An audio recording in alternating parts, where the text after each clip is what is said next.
predacons have conquered the Autobots' home planet of Cybertron. Cybertrons. Cybertron.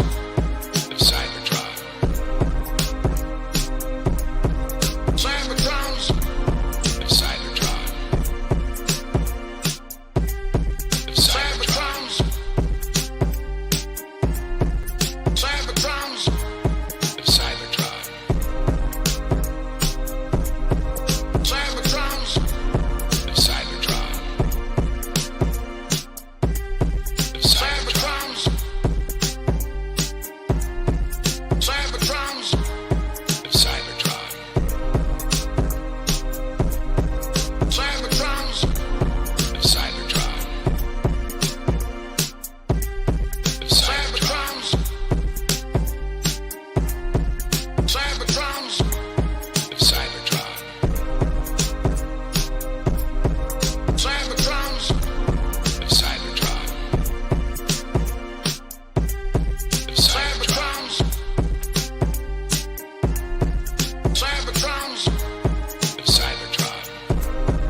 Now return you to the children of Primus. Oh, hello. I don't know why I started like that. I just did. Good evening, everyone. We're getting up and close. Good evening. Frankenstein. Drank a big old cup of caffeine, so that's probably why I'm buzzing so much. As long as you don't start impersonating Beavis and Butthead doing cornhole. My microphone is just the side. Or if you want to be Transformers about it, run about and run amok. It's funny, they existed before Beavis and Butthead, but everybody's immediately like, yeah, that's who they are. It's like a unanimous thing.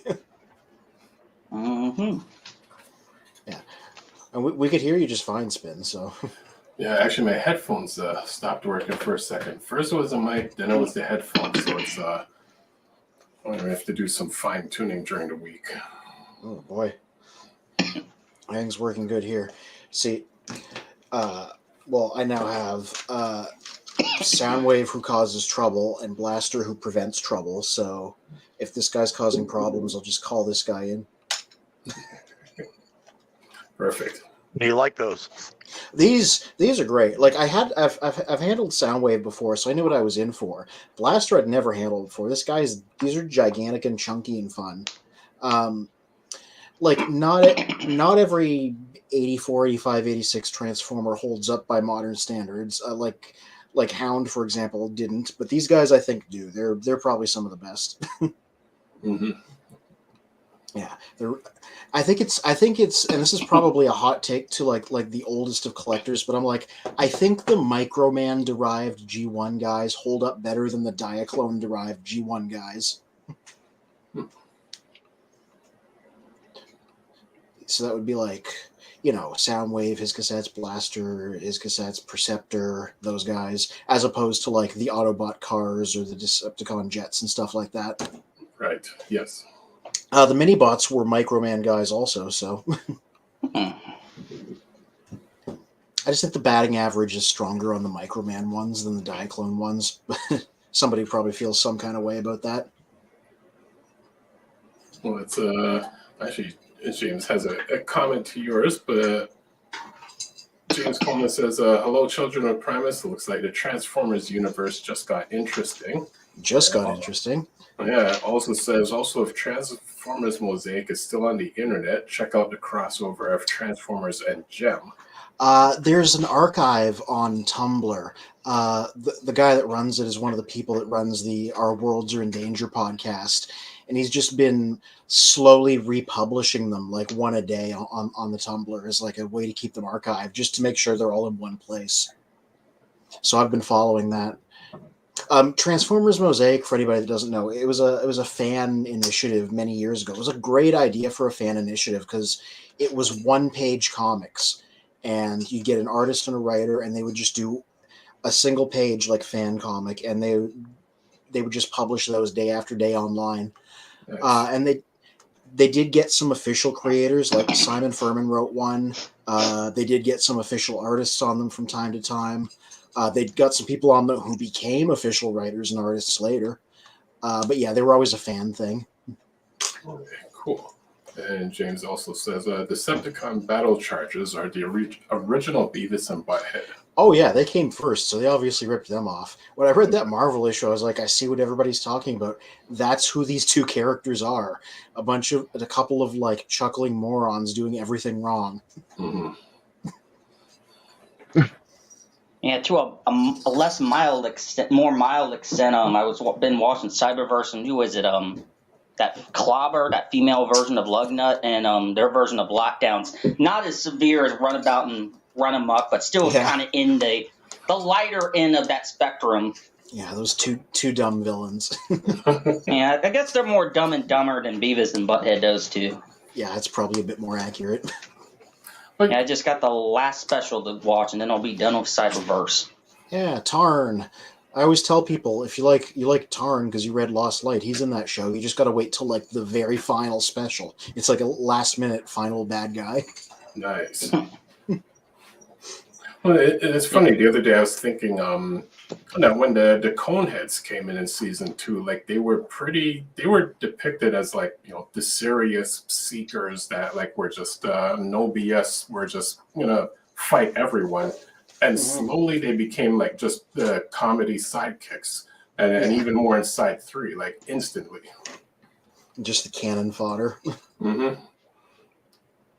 So, welcome everyone in the comments, those that are viewing, and to everyone here. Another episode of Children of Primus's Freestyle Frenzy Sunday. We got myself, Spin, Mr. Magnus, Decepticons, Sedum Block Arts, Fear, Courage, and Freakenstein, 1984. How's everyone doing? Pretty solid. Tired of snow. Cold week here. Yeah. Oh, and this is how you know I'm Canadian. I live right by a bay. As soon as the lake freezes over, tents start popping up on it as everybody goes ice fishing. So whenever I go outside, it's just tents and occasionally people skating and a couple of windsurfers. And they were on there before the lake was as frozen as I would think I would want it to be to go on there. They didn't care. Which is dangerous, because and I didn't know that was happening down here, because I was actually invited to go ice fishing 5 hours north, where it's like, whatever temperatures here, just, double that up there. But at least up there, you can see that the ice is formed and ready to, go ice fishing. So that's going to be my first time when I get a chance to do it. Oh yeah, I did that one time with my brother too. We didn't catch nothing, but you just hang out in a heated tent all day. It's fun. I can see why people go. Mm-hmm. Cool. You stay in a heated tent? Heck, me, when I go out on the ice, not fishing, just hiking, doing wildlife photography, I would just walk on the ice and no heat, just my coats, my winter clothing. Yeah, it's pretty crazy. Around here, single digits are really rare. We hit negative 19 last week. Oh boy. We got like down to 6 before the wind chill, and then after wind chill, like negative 11 in Dayton, Ohio. And I was like, ugh. Meanwhile, like friends up north and out west are like negative 11. Like that's still t-shirt and shorts for us. Like we average minus 30 and minus 40. 54 degrees by Thursday of this week. Sorry, how I many? think it's supposed to warm up to starting tomorrow in the States. Yeah, 54 degrees by Thursday. Negative 19 last Thank week. God. 54 degrees Thursday. Wow. James Coleman says, hello, Micah. James, I saw you last night at Proto-Man stream there. I was in and out. I was out in the cold. So that's why I was late, because I was out in the cold today. So it's like minus 10 Celsius here. But like I had so many layers on that I'm sweating. Like I was like wearing my sauna walking around. So I got home and I was just like sticky. So I had to take a shower before I came on here. Professor D says, "Spin, I'm down to go ice fishing. Let's do it." Sounds like a possible plan. See what Go happens. ice fishing. One of you cosplay as Rodimus, and the other one cosplay as Daniel. Go ice fishing that way. Well, as we switch over from some would take it as the downside of winter, talking about the snow, ice, and the cold weather, we've come up with this week's topic of crossovers. Decepticons kind of assisted me with creating the thumbnail and the topic for this week with the crossovers between G.I. Joe, Transformers, and what were the other lines as well? Well, if you're speaking Void to the modern Rivals. comics, Void Rivals is the name of the third thing right now. And the G.I. Joes right now, because the main line G.I. Joe hasn't came out, it's Duke and Cobra Commander. Mm-hmm. Okay. And let me jump in. I'm going to open up my other browser because there's I guess me, Anthony, and Decepticons are going to be blah, blah, blah, blah, blah, blah, blah, blah. Mm-hmm. Yeah, so I just caught up on a couple of comments I haven't read yet. Yeah. Yeah, one of the comments, which was a relevant comment. Let's see if I can track it down. While I'm doing that, it was basically in a sense of why our actually, I believe I did find it. So it's a comment from Joseph, who is in the Transformers Liberated group, and his comment was, "I don't think people understand how bad associating Transformers with G.I. Joe really is. G.I. Joe doesn't have a reason for existence anymore. Kids are not growing up idolizing armed forces anymore. Growing up in the 80s as a military brat myself, G.I. Joe was amazing, but now in my 40s, I look back and there's nothing about it to my kid or any kid that would find interesting, even for a few minutes." So in a sense, he was saying that the G.I. Joe and Hasbro are really focusing on us older generation that grew up with G.I. Joe. But I mean, then there's some people's personal sides in terms of their views of military and and the whole concept of G.I. Joe. So what do you guys say to that? I would say, for one, I'll go with Cobra Commander first. They're leaning, just in that first issue of Cobra Commander, they're leaning very, very, very hard in the Cobra law, like the Cobra people place in the snowy mountains. So they're really leaning into the supernatural aspect and not just the terrorist aspect. Mm-hmm. And they emphasize like how they're very much about biological only tech. And Cobra Commander is the exact opposite of that. He's very much about, and spoiler, you don't know this already, he has a kind of a la 07 movie and like G2, Marvel G2 and G.I. Joe when the Cobra got a hold of Megatron. He's been developing tech, very mechanical-based tech, right? And the biological tech associated, like in a religious sense, for Cobra Law has been like Cobra Commander's focus. And then Duke, they almost feel like they're going to kind of have him be like a Jason Bourne type person because it seems like he's going rogue. But they didn't say it explicitly in the comic. At least I don't think they did. But what's the like Silverhead's guy's name? Destro from G.I. Joe. Yeah, he's the owner. Now you see him. He's the owner of that corporation, that Mars Corporation. But if you go on their Skybound's Instagram, and it's like the top 10 moments of Transformers in 2023. One of them is learning that Mars is building tech using Energon. Yeah. So you have Energon's already being used on Earth, and but yeah, so I mean, Cobra Commander, he could maybe be a rogue agent, and then Duke, he's a rogue G.I. Joe, so they both have that going on. So they're not really focusing on the terrorist and the good little soldier guy. They're going with these guys are kind of the Jason Bournes of their respective organizations. Yeah. I was gonna say. Oh, you go ahead first. Actually, I saw you taking notes. Oh, I wasn't going to go to that yet. I was just gonna comment on that. Like, it's very cool how they deviated from the norm. Like, it's not the Cobra crew, it's not the GI Joe crew. It's like these two characters getting developed on their own, which I think they really deserve. I felt GI Joe, it just didn't do it for me, character and story wise. There wasn't enough development, I guess. Also, I didn't give it the time of day as much as Transformers, for example. But like, yeah, I think this is a really good way to do it. It's not military focused, because that's a little bit what put me off too, is like the whole military thing. It just wasn't my cup of tea. So, you know, I couldn't really stick to it on its own. Yeah. So it's cool that they deviated. Yeah, I was going to say a couple of things. The comment was like GI Joe being present is detrimental to Transformers. I don't really think that's the case. I think they fit together pretty well, and also like there's always in any Transformer story that's set on or around Earth, there's always some military organization of some sort interacting with them. Like in Marvel, it was Rat. In Sunbow, they had the Earth Defense Command.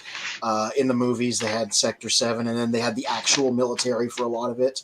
So I think G.I. Joe regularly filling that role would just make sense, right? So that's why I don't necessarily mind them popping up in that context. I don't think it does at all. Not even close. You got robots that are sentient beings that are way smarter than humans. They just don't act like it, but they are.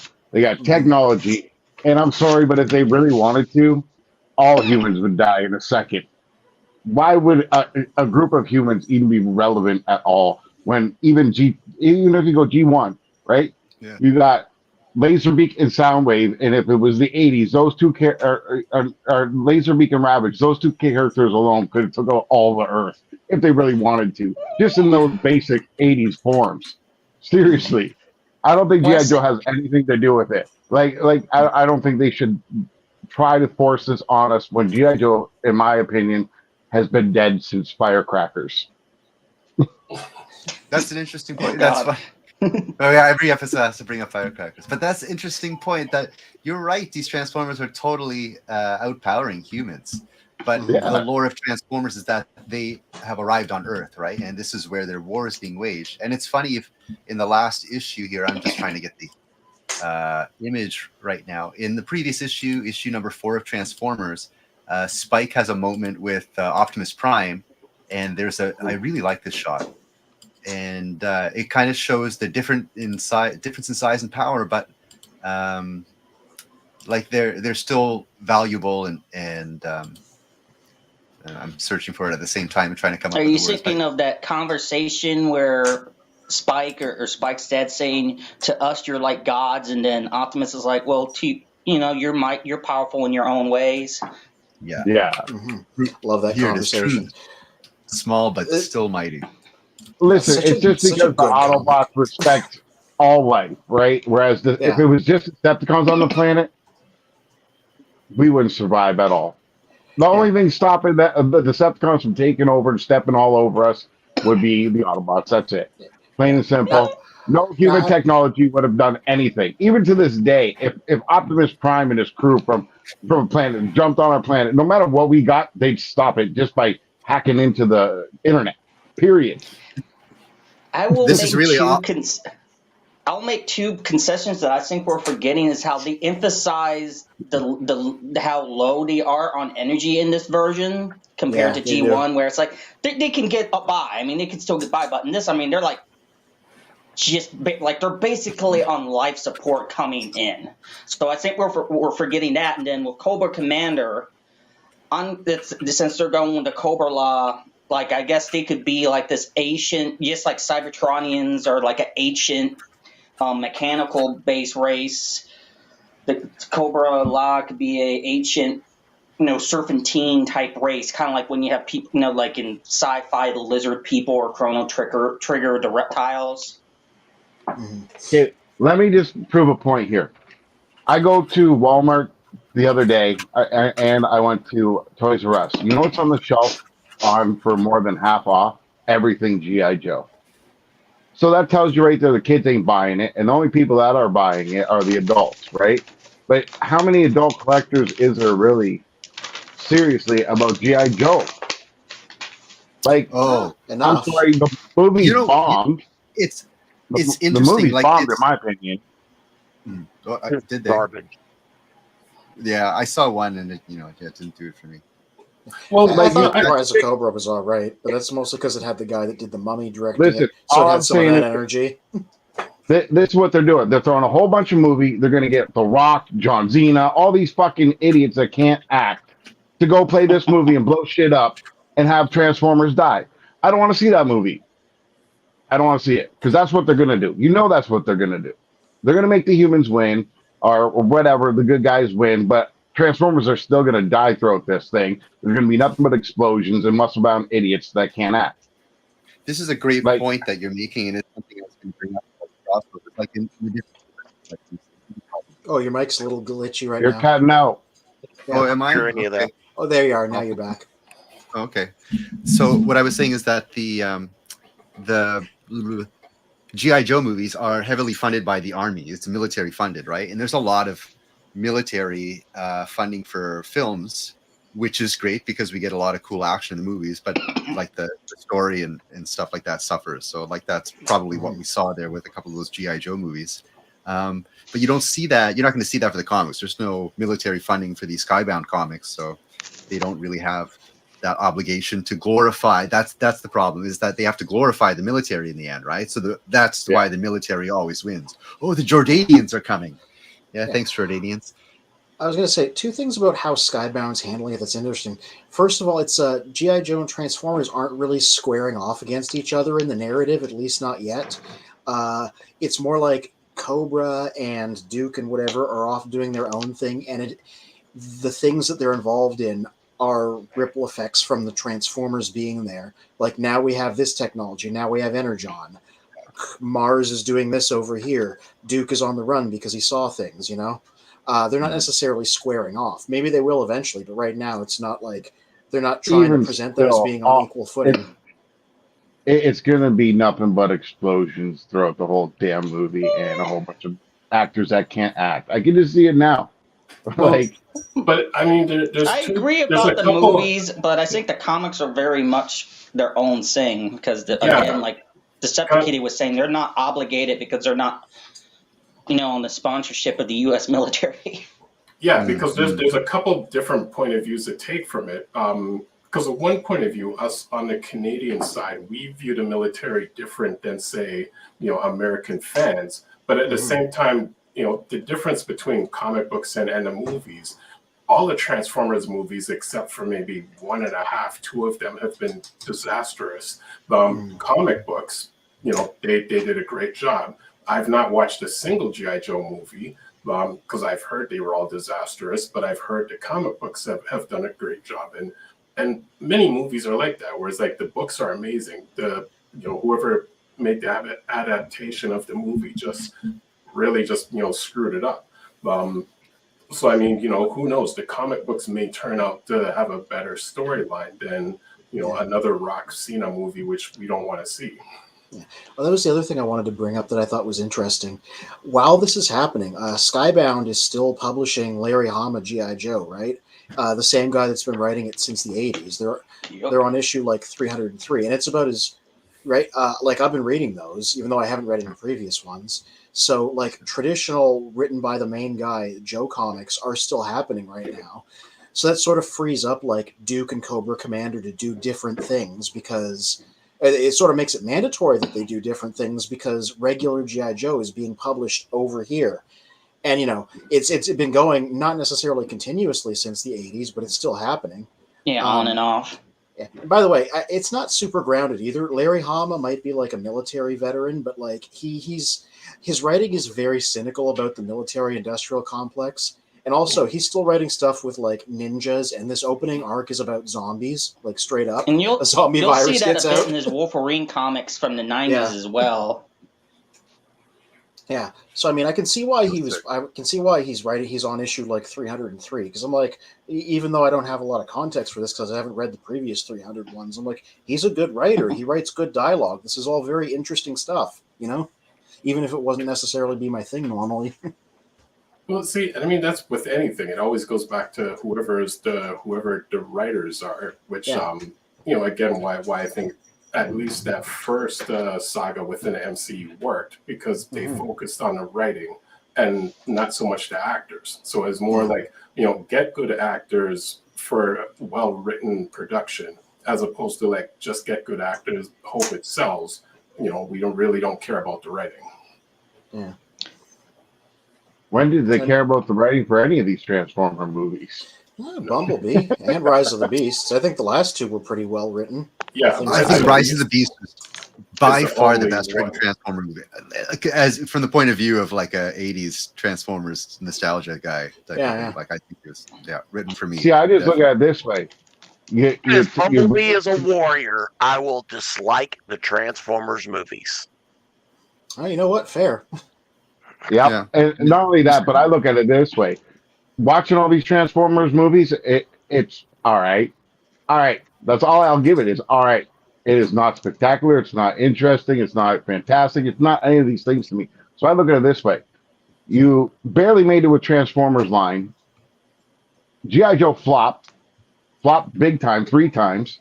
And now you're going to take what's okay and add a big turd to it. You're not going to get anything but a big turd mountain now. Like, But I don't think care what they're anybody says. rebooting. I think the idea is that they're rebooting the whole universe now. Yeah, like Well, I think I that's would be great, shocked but- if anything of either the original GI Joe movie continuity or the Snake Eyes reboot is actually present. If they do bring GI Joe back, I got no doubt it's probably just going to be something like a reboot, like you said. I hope so. I was gonna say in response to Mr. Magnus, just for shits and giggles, if you don't like Bumblebee as a warrior, you definitely won't like RID 2015, where he's the leader. And there's even times when Optimus Prime answers to him because he's going to respect his. It's like, you're the leader now. It's that figure I gave you. It is a little bit hard in that comic. for him to go from like the little guy to some heroic leader. Like, it is a little bit much. Like, couldn't you have chosen another character, Ironhide, and made him, So I understand. Like, it's a big it's a bit of a leap for me to suddenly be like the hero. When I think of Bumblebee, I think of Chauffeur. However, sort of this is like actually a point. Go ahead. Well, it's sort of like the appeal of having, like, let's say Wolverine and the X-Men, whether the comics or the cartoon that was on Nickelodeon. You can argue for the appeal of having a character that shouldn't be the leader being the leader, and them having to struggle with that. Because it's one thing to be like, yeah, that's a classic leader. They're perfect for it. It's like, it's easy to be like, oh, Optimus Prime, yeah, he's a good leader. But like someone that, in theory, Bumblebee would provide more drama. Because he's not the type of person that would normally be a leader. That's why Hot Rod was the chosen one. Yeah. Because he had a lot of developing to do before, right? Even still, it wasn't a good leader. Yeah, giving a Hot Rod that role was a better choice than what Hasbro forced on us for, the last decade of Bumblebee being like this super invincible, absolute ninja that you can't destroy. He beats everyone, and he's just like, the franchise's like golden child, where it's like, growing up for us, Bumblebee was just a character. Like, there was nothing special to him, just a cool character. That's a little bit our fault. Okay, go ahead. I don't understand this. In the one movie, all of a sudden, Bumblebee can get blown up to pieces and then reform again.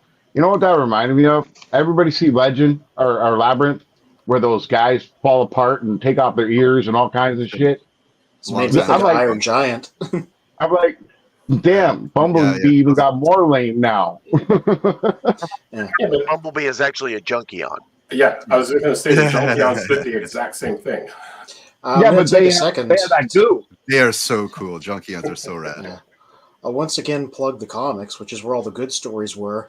The original IDW continuity actually did have Bumblebee as a leader for a long time, and it was not terrible because he was not a super powerful warrior. He was still Was a little it guy. on? You're talking about when it was still on Earth before Death of Optimus Prime, or during when they had the two concurrent series going on? Yeah. Yeah, both during and after, because the thing was Okay. Optimus had stepped down. Yeah, because doesn't Optimus hand the Matrix at some point got broken in half, and he gives half to Rodimus and half to Bumblebee because they had been leaders at some point. Yeah, that was later on. So initially, Bumblebee gets elected because Optimus Prime steps down, and Bumblebee's like the strategic leader, and Optimus stays on as like a field commander, basically. And then the war ends, right? That's the big thing that happens in the original continuity. Optimus leaves because he's like, me staying here is going to actually cause problems because, I'm a magnet for trouble. Yeah, the death of Optimus. Yeah, and so starting at the 2012 like soft reset, Bumblebee was the Autobot leader during peacetime, and his thing was he was trying to, make everything fit together and do the politics and things. Not because he was a warrior, but just because he was a rational, fairly experienced guy. But they didn't supercharge him; he wasn't a fighter still. He actually had a cane because he'd suffered an injury earlier in the comics. So initially he had like a walking stick even. Yeah, I remember that. Yeah, and it was really interesting and really well written because they're like, how can we make him a leader without making him a super warrior? The answer is like he has to be a peacetime leader, which is in some ways even more challenging, and that's what that whole comic is about, basically. Cool. So actually, catch up on the comments. James Coleman says, "How about this crossover? Transformers and Getter Rob G, aka Star Avengers, believe in Getter." Get a robo. Oh, and I see you internally just posted the link. I was going to say, Transformers crossed over with Mazinger in Japan. That's what. Yeah, I was just going to bring that up. So I was in Japan and I didn't even know about it. So I was in. Oh, really? Book Off. Yeah, I was at Book Off Plus, particularly in Akihabara, having the time of my life over there in the before times. Oh boy. And before COVID. Yeah, I call it the before times. I found so many gems in all these used bookstores, and I pulled one out, and it was a Mazinger Z Transformers crossover. And I'm like, oh, this must be like a magazine with an interesting cover. I'm like, and it was an actual crossover. And, and that's something we just wouldn't talk about in the West, I think. Like I've never heard about it. Maybe Proto-Man heard about it, but yeah, never seen it. Well, even if I've never seen any Mazinger Z in my life, but I see the robot and I'm like, oh, I recognize that robot. I think he was a Shogun warrior when they did that. Right. Yeah, Get a Robo would be cool. There should be. I would like to see a lot more anime crossovers. Another one I saw was a Mars Attacks Transformers crossover when I was there. Oh yeah, like during IDW's run on the brand, they published a lot of one-off, out of continuity crossovers. I believe the deviations or whatever. Yeah, they did Mars Attacks. They did a Star Trek crossover. They did Ghostbusters. They did apparently they did a My Little Pony crossover that was popular enough to get 2 sequels. There's probably some more I'm forgetting, but every few years they would do that. Just they'd be like, what brands do we currently have the license to? Let's write a miniseries. They're never in continuity with anything. It's just for fun. Yeah. That's actually back to Spin's Point. Actually, I forget what Spin's Point was, but I remember what I was going to say now. So, about Hot Rod. So Hot Rod was like a deviated choice. It was like a different character. They brought it to be the hero. Now they're using the characters we're familiar with, and we're just developing them more. I think that was a little bit our fault because some of the kids complained that they're killing off the old characters. So Hasbro, responded smart to they thought with the money, right? They're like, what are the kids going to buy? Well, they want the same shit, so let's just keep selling them the same shit. And so that's why we're getting the same characters. If we were down with oh yeah, keep them coming, the diverse new edition characters. Yeah, keep killing them off every couple of years. If we would have been going along with that, treat Transformers like Suicide Squad. Yeah. And I think that would go a lot better for Hasbro because now what are we seeing? We're seeing the same Optimus Prime Masterpiece made every 3 years because that's how you sustain the brand. You can't keep selling the same figure. The market's going to dry out eventually, right? So you got to redo it and resell it. Otherwise, we won't see Transformers anymore. So it's an understandable consequence of it. But having Bumblebee be the same character doing in all these different positions, that's kind of the consumer's fault to some degree. Well, I mean, Ninja, not ninja. Ninja, not ninja. Chauffeur. I was gonna say, like, people are like, oh, you're tired of Bumblebee. Spoilers for Transformers issue 1. Bumblebee dies before he even gets to wake up, so he's not in Skybound. Yeah, like- that's a relief. Like, we don't even have to worry about, like, oh, what are they going to do with B? It's like they cut him out. I think Daniel Warren Johnson said he doesn't like Bumblebee. I think that was I want to say in the back of one of the comic issues, he said that surprisingly that was a Hasbro mandate. Really? Oh, okay. Then I read it wrong. Yeah. Okay, maybe I was. I mean, he had his own feelings about it, separate from it, but it's like he just kind of lined up. I don't like Bumblebee, and they wanted to give some other characters a chance for once. Yeah, the good thing is what stops it from being like pointlessly edgy, like so much of this sounds like it is, but it actually isn't, is that it does seem like they're going somewhere with it, because you have like Optimus has lost Bumblebee, and they're clearly like angling him as like a son equivalent, and then you have Sparkplug, who's like already lost one kid and is faced with the threat of losing Spike, and they're obviously he's doing a thing there with Optimus and Sparkplug. He's doing a thing. I didn't even notice that until you mentioned it. He did a thing. Yeah. Literary parallels. Daniel Warren Johnson's a good writer. I redo a Powerbomb. It's a great comic. He's doing things with this, you know? Yeah, definitely. Definitely so many things, so many levels. Yeah. I was just listening to his video. He in the liner notes of his issue number 4, he said, check me out on YouTube. So I found him on YouTube, and he has like a commentary about doing issue number 3. So I only got halfway through it. Yeah. I haven't watched those. I should. Yeah. He only did the one so far. Well, I'm going to add to what Anthony and Deceptickitty were, since we just got on the topic of loss, seeming to be like an important topic. You got Optimus, Spike's father being able to relate to you on loss. You had that moment with Carly and Cliffjumper, both relating to how they had love family, their clan, as Cliffjumper put it, being killed by Starscream. And they could set it up with what Starscream and Soundwave do to Skywarp at the end of the recent most issue. Maybe since Thundercracker does have a history of favoring humans more than most Decepticons, maybe Thundercracker's like, where's Skywarp? And he could be another character that has grievance with Starscream. And then maybe, depending on how Jazz goes, maybe if there's some consequences for the way he was revived on the quick and with that sudden burst of energy rather than gradually. Maybe you could get like a version of Wheeljack that combines both his classical not a warrior mechanic with his prime as warriors type, which we're kind of getting with Ratchet, in terms of how Ratchet and Prime and Ratchet really have a lot of history as warriors together that you don't necessarily get in G1. That's something I would like to see if you're gonna. So maybe you have characters that says like, man, if I was a better warrior, maybe I could offer. So you might have some characters that have that point of view of that mindset of I need to be a warrior because we're in wartime, and then obviously Survivor's Guild as a civilian as well. I'd like to see something like that, because I really like the Wheeljack character from Transformers Prime. I think it was James Horan who played him. Also played Skullface from Metal Gear Solid. There are a lot of connections between Metal Gear and Transformers, and I really love that because I love those two properties. So there are. That's like, I guess, like would you call that a meta connection? Like it's like connected between. It's not like a direct connection, but like it's kind of like an homage to this Transformers Prime character if they did something like that. Yeah. There's a lot of those like meta connections. Like for example, wrestling. They made that big point with Ratchet being says, he was working on Wheeljack, and then he's like, okay, we need a warrior. I made the choice to pull the plug on Wheeljack and bring in Jazz instead. Yeah. So it would be interesting to see if there's some sort of consequences, because there's already consequences on the Decepticon side that screwed over Skywarp. Yeah. So because of short-sighted plans.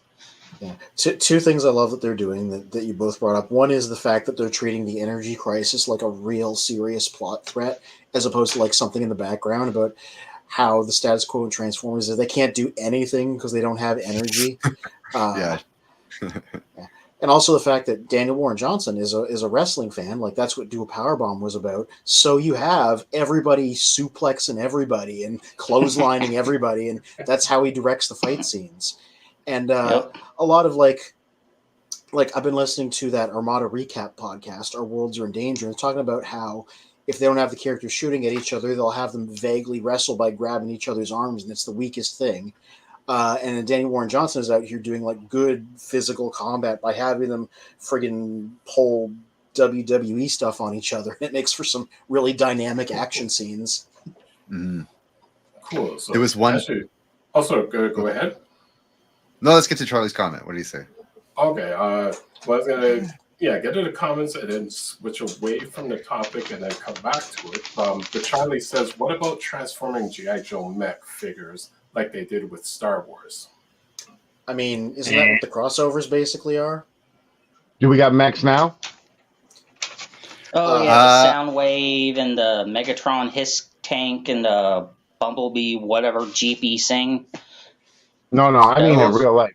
Do we got mechs right now that do all this crazy cool army shit that can take down Optimus Prime or Megatron? Nope. No, but we also don't have Japanese the do. Transformers around to If you're provide us gonna do a with movie like that, you got to throw it 50 years, 100 years into the future then, because you can't do that now if it doesn't exist. Here's the funny thing: is that It's- Japan is somewhat does actually, exist. yeah, it does exist. But the funny thing is, Japan is actually like pursuing that. They have this island. It's called Odaiba. Daiba means cannon. So it's like it's if you approach the island from the east coast, you're gonna be greeted with a barrage of cannons, and like that was the concept of. It was called Daiba. Now it's called Odaiba. O is like polite. Osake, Odaiba. Anyway, so now at Odaiba, that's where it's called Gundam Base, and the Gundams are like the defense, right? And they take Gundam very seriously. I was actually there at the time. It was their 40th anniversary of Gundam, and I liked Gundam before. You know, like I spent a few times getting into it, but like I really got into it. Gundam Origins while I was there, and yeah, so they have this huge Gundam. Which they replaced a couple of times at Gundam Base, but then in Yokohama, I don't know if you've seen it, but they have like a real life-size mobile Gundam thing. Like, all right, Yeah, not the original Gundam. Yeah, does it's new not. I've done a couple of those. It's not armed, but the point is, Japan signed a treaty to say that they don't have a military. Right? This is after World War II, so the American military is based at Japan, primarily in Okinawa. Self-defense force.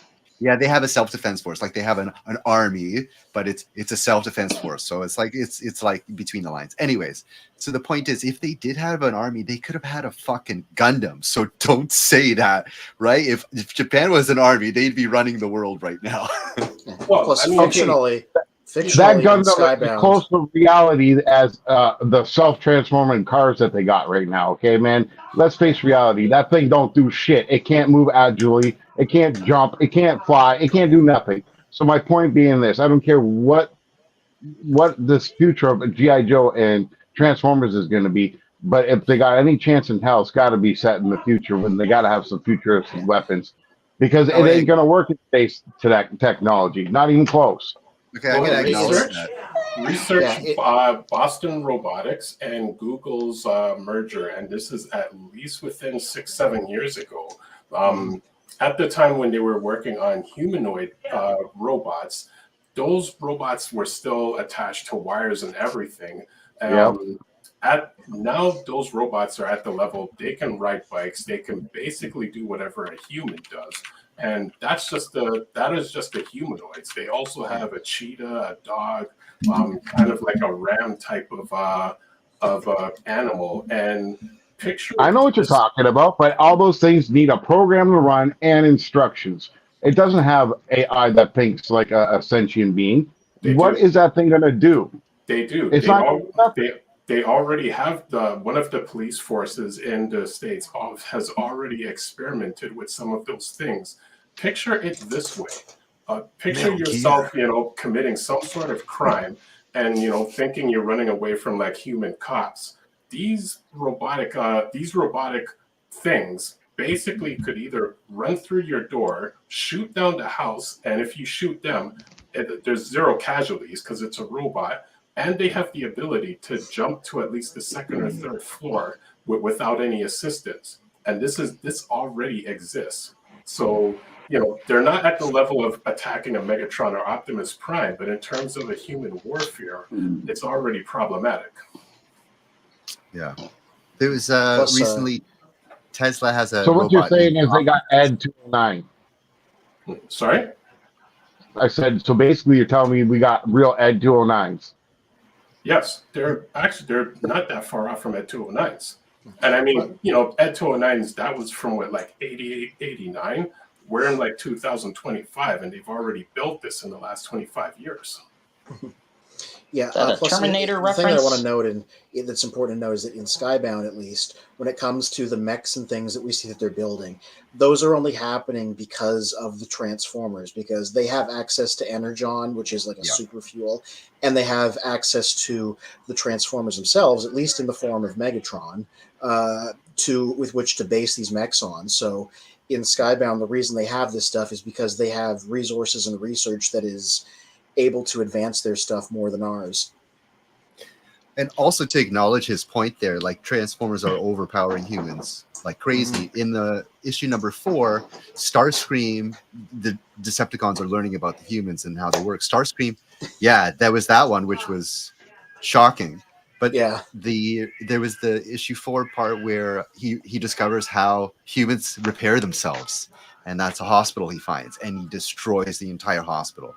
Extremely tragic, but very exciting moment in the comic. And that's to your point, Freakenstein, is that, humans have no chance, absolutely no chance. However, like the Cobra Law had access to Megatron, and the Joes are talking about some type of element from the Big Bang. And they haven't said it yet, but I imagine that they found deposits of Energon on Earth. Okay, but in Rise of the Beast, tell me if I'm not right or wrong. It's set in the 90s, correct? Rise of the Beast? Okay, yeah. Uh-huh. And they're going to do a spin-off from the 90s with G.I. Joe, right? Because that's where they said, oh, here's G.I. Joe card, blah, blah, blah, blah, blah. So, back then, there was none of this technology. So again, you have to expand your suspension of reality a little bit. You just suspend reality a little bit to enjoy a movie. Like when I go into Rise of the Beast, I turn my brain off and I lowered my expectations, and I came out super. And I really, particularly, it was written well, so I really came out of there happy like that. Yeah. Plus, we don't know what they're actually going to do next. Nothing's been officially announced. We've had like the director saying, "Yeah, maybe I'd like to do this and that," but like nothing's on the board. Maybe they won't do any more G.I. Joe stuff, or if they do, maybe they'll time skip another decade again. Like we don't actually know what's going to be happen next. Anything that's happening right now is rumors. We know Transformers 1 is coming out next year. My guess is they're going to see how that does and go from there. Yeah, they kind of just play it by the ear type of thing. Like the Bumblebee movie was 1984, I guess, and then the one was 1990. So it seems like not unreasonable that they'll jump like another 10, 15 years or something. Yeah. Why not? And why not if it's the Transformers? They're long-lived. A decade doesn't mean anything to them. Yeah, exactly. Another interesting thing. And then they could change the characters as well, like the humans, I mean. Going back to the subject of energy crisis being an emphasis, and then human tech.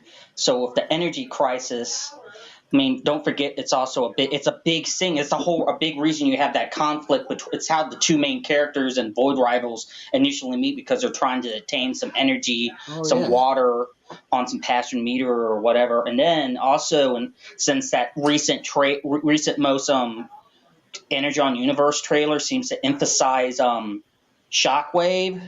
I mean, in IDW, there's that Dark Cybertron storyline where he had deposited different forms of Energon around the universe. And then, since we're on the subject of Void Rivals, some saw that had. Now, they live on a ring that's been broken in two halves? Yeah. What else is a ring in Transformers? Space bridges. Oh, you're right.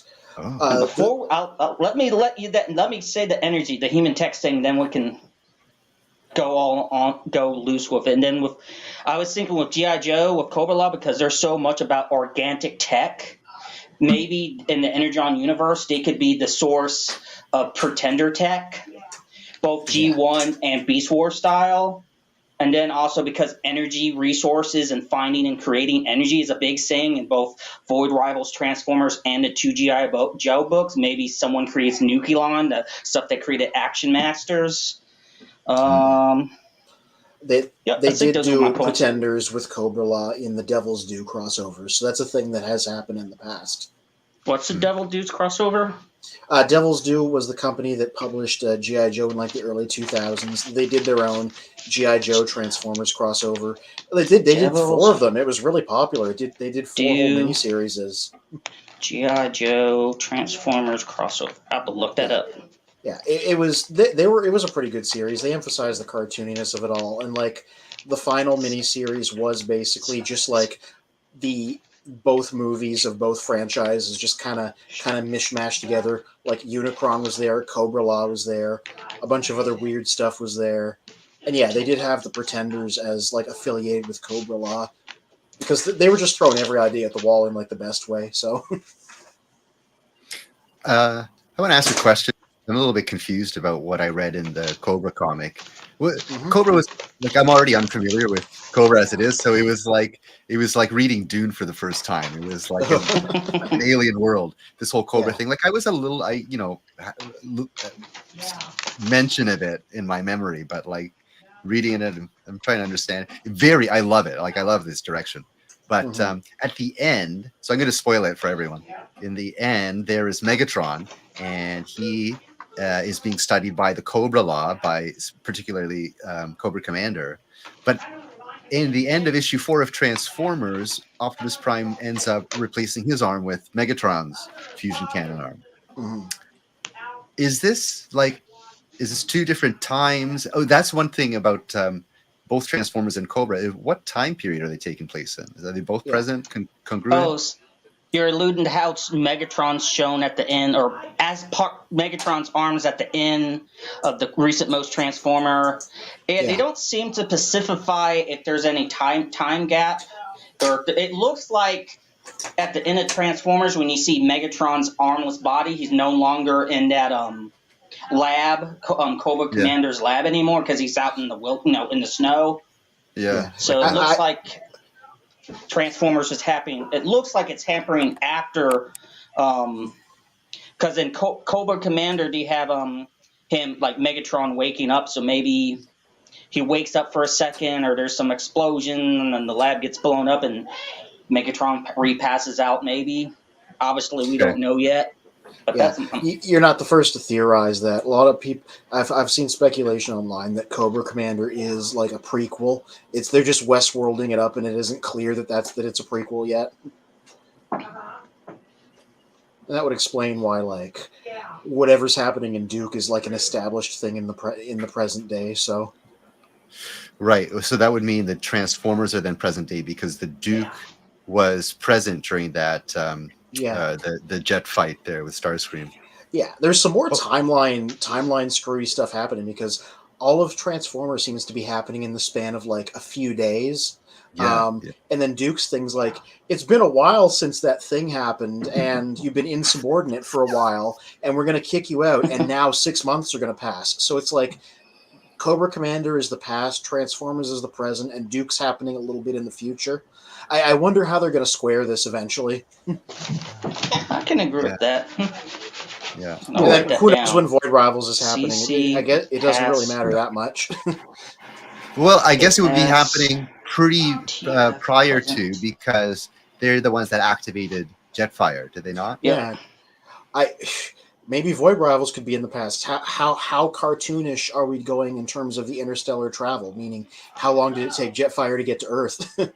We could even go as far as like just saying that's the natural physics, like because of the speed at which they're traveling through space, time like time dilation. Time dilation, or whatever. Yeah, I'd accept that. I'm science fiction enough to accept that.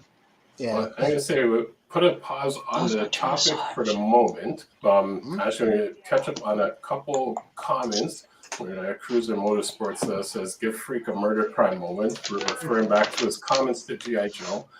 Charlie C says, "Coming soon, Turd Mountain at Disney."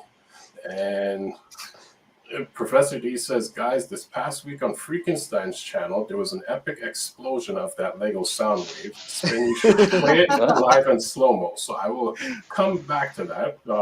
So before we get back to the main topic, Mr. Magnus, have you picked up any figures for this week? Stuff sitting at Big Bag Toy Store, but I'm waiting for a few more to get in there. No, our Walmarts are still empty right now, so just the shelf warmers, nothing new. Got it. Decepticon, what about yourself? Any new figures?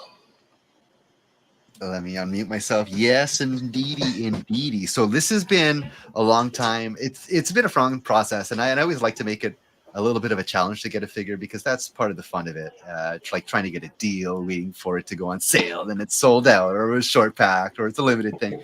So this is one of those things. So I've actually been talking about this since I came on Children of Primus. So this is my toys. Yeah, our Flame Toys RC model kit, and it is a model kit.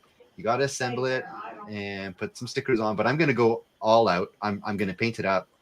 And much better than this artwork that they did on the box, or how the guy paints it anyways. So Get them panel what liners happened out. was, yeah, so I've been working on some panel liners. I made some panel lining, panel liners, and I made some tools to sharpen them. So yeah, I'm going all out as far as I can go with this. Like, I really like modeling. When I was in Japan, I went, like, as I was saying, in Akihabara, and I was looking for all kinds of hobby stuff. They have so much of that stuff over there, and I wish I lived over there because that's so much fun. Great as a hobby. So I was just going to show you, like, the contents of it. It's actually pretty hefty. There's a lot of screws in here. It's heavier than I expected it to be. So let me tell you the story. So I ordered this off of an online retailer. I'm not going to say the name because it's not sponsored. So I pre-ordered it there, and I missed the date where I'm supposed to complete the payment. So whatever, they took my deposit and they didn't send it to me. So by that time it was sold out, and this was for the second run of them. So I already missed the first run altogether, and the second run I tried to get it, I missed out on the pre-order. And then some guy locally on Kijiji is a classifieds app here in Canada. So on Kijiji, I found a guy that had it in Scarborough area, and he was on vacation until December 24th. So I was waiting patiently about a month, and then I messaged him and I said, Merry Christmas. And he was all ready for a pickup on Christmas Day. And I'm like, okay, great. Who's in that area? So I call Spin up and asked Spin, hey, Spin, I know it's Christmas, but could you do a little run for me and get me a Transformer? He totally did it. He went out there and he got it for me. And just so happens he has a sweet deal at work. So he could put that in a box eventually, and I got that. And yeah, that's my story. Long-winded, but yeah, it was an adventure to get this one. Oh, and I got a good deal on it too, considering all that. What I would have paid initially at retail, I think I would have paid about the same. And then I got a whole bunch of hobby supplies this week. That's just something I'm going to show up. It is Transformers related. So I went to Michael's, which is a hobby store. I don't know if you have that in the States, but yeah, I picked up a whole bunch of Sculpey. We do. Oven Blake clay. Yeah, Michael's is really great. Like the oven bake, the house oven bake clay stuff. Yeah, it's and the that's Sculpey. the acrylic paint. Yeah, so I've never used these acrylic paints before, and I wanted to experiment with this stuff. So this is called, Flow Aid. Yeah, I think that's medium that will makes it so the acrylic paints don't dry as fast, so they will be more like a oil paint in terms of the. I mean, it's still gonna it's not gonna stay wet as long as oil paint, but it won't dry as quick if I remember right. There's quite a few of those. I think what you might be referring to is Flow Medium, but this acrylic paint, they say you could just add water and that thins it out. That's what they're designed for.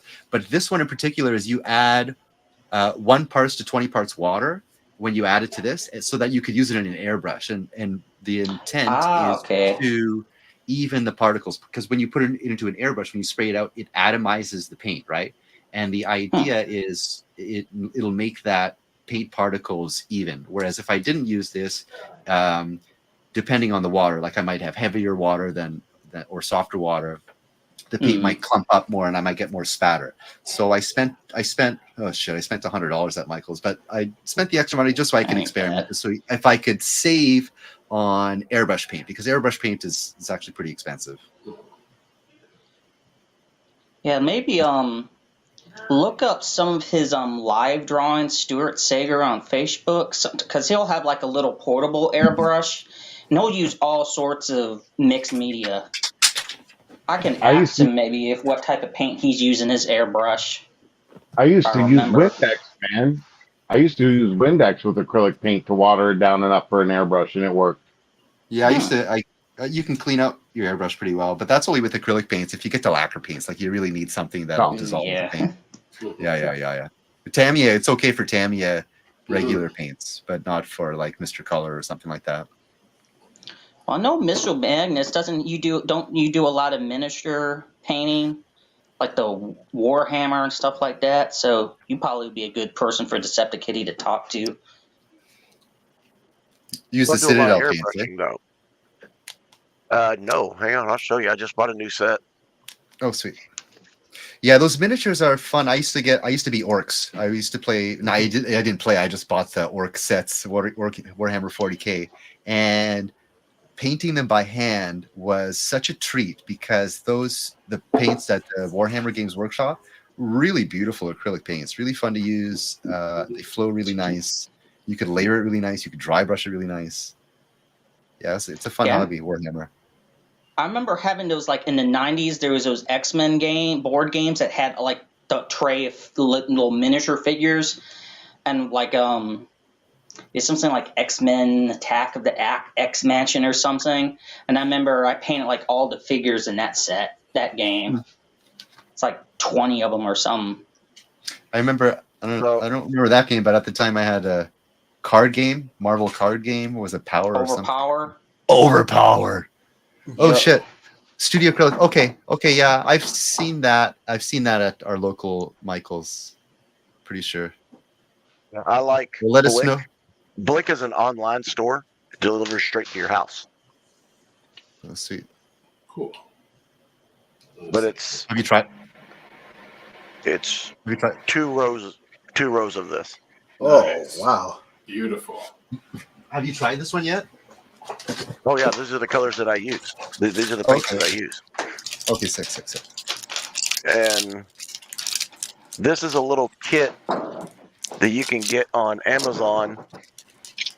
It's like $6, and it's got some basic paints or some basic brushes in it. But I get it for the tool that you just showed, the cutters, the files, the knives, and the tweezers.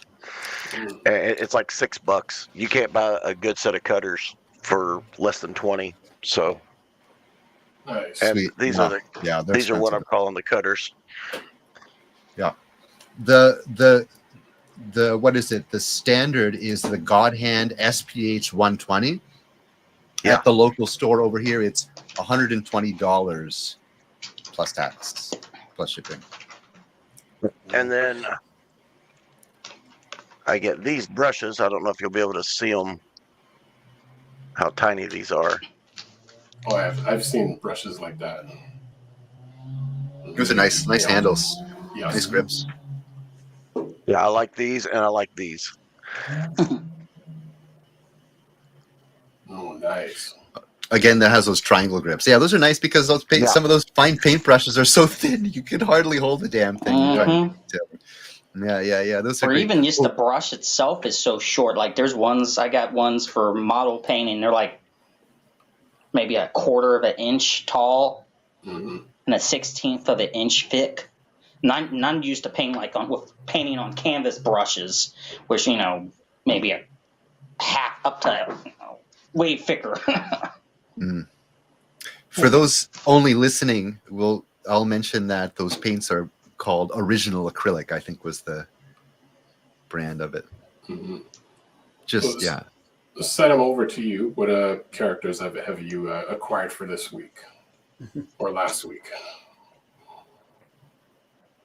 Oh, and I had people talking to me by my legal name so much the last few days. I'm like, oh yeah, I go by Setum sometimes, don't I? I saw the spinny loading wheel. Like, wait. So, I didn't get anything new this week. I had been like repeatedly going to that Myers because I keep on noticing the restock pretty steadily that I got my Windblade and Chase from. And they did restock, but it was like they had, like, for example, the Studio Series Mirage. They were already out of Nightbird again. They had the Bludgeon retool of Tarn.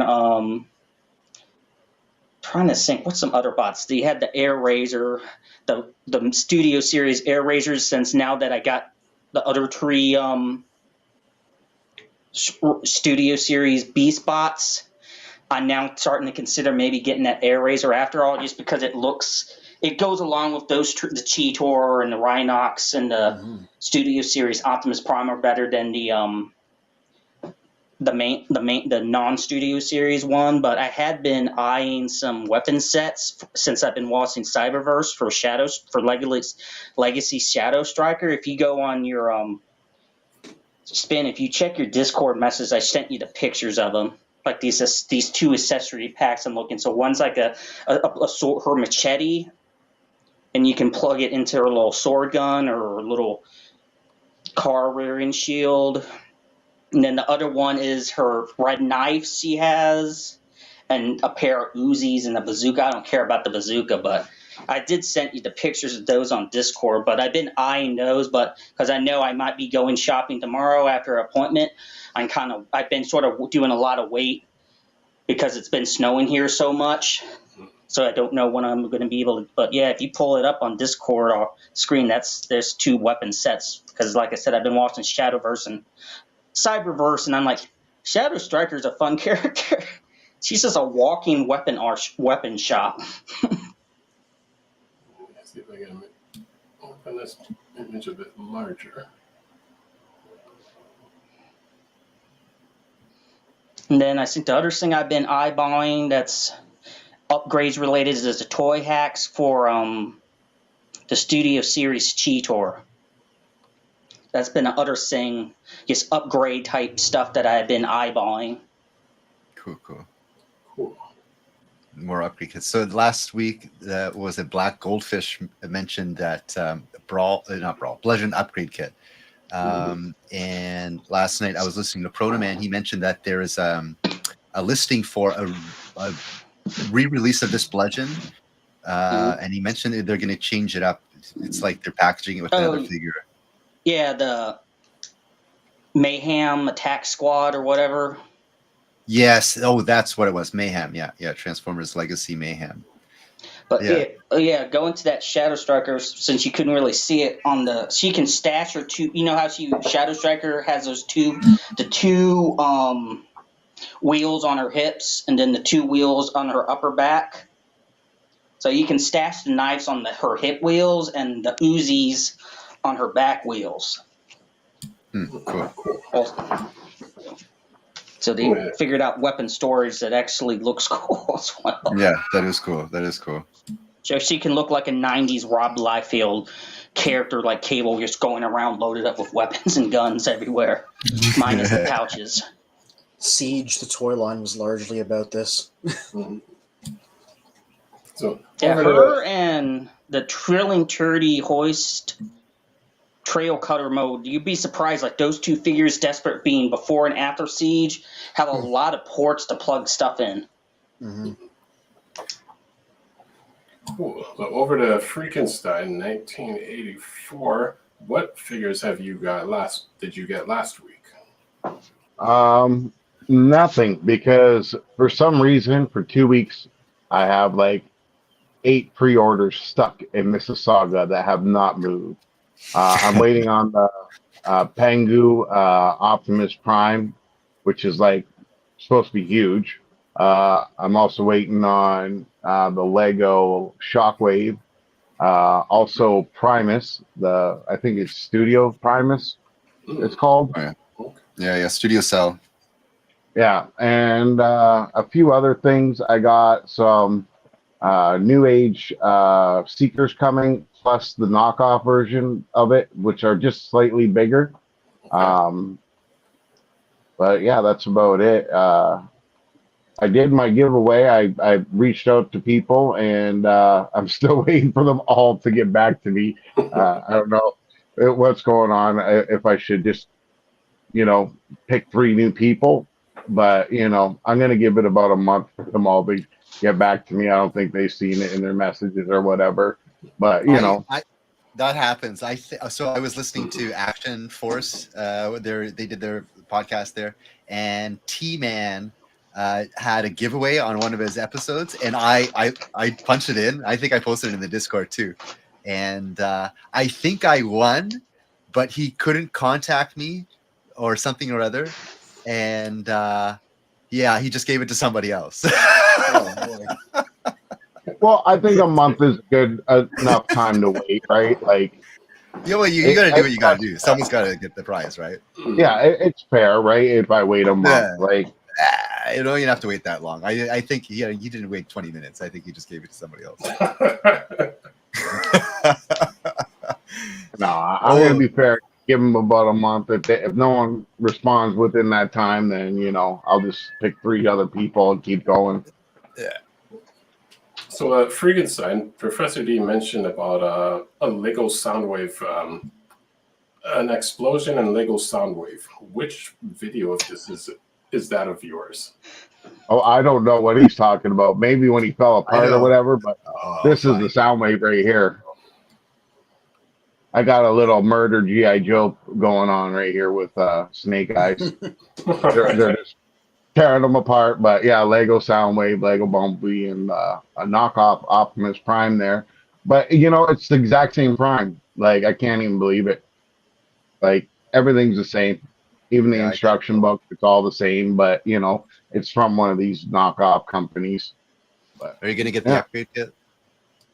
With the lights, no, because I'm not going to spend $17 plus $25 for shipping for some lights. It's not worth it. But I did get the trailer. The trailer is coming. His trailer. So, but these guys are only like $35, $40 for these guys. So, they're not bad. Whatever became of our game. But I didn't go back to it at the time because I just want to get more players and demand into it. So it's it'd be between more interactive and just more people involved. So it's still in the back burner. We haven't we haven't put it aside completely as yet. See, we should do a live game show at TFCon then, and have people do it and tape it and put it on the channel. That way they get a picture of what we're trying to do here. There is game shows at TFCon. There's Faction Feud. There is the Wheel of Fortune type thing. Yeah. Yeah, and that's put on by General. Oh, you did? Because that's not easy. So General Techno makes that, and he gets help from Proto Man and a couple other guys. And those questions are seriously hard, really, really hard. Yeah, congratulations. What did you win for that?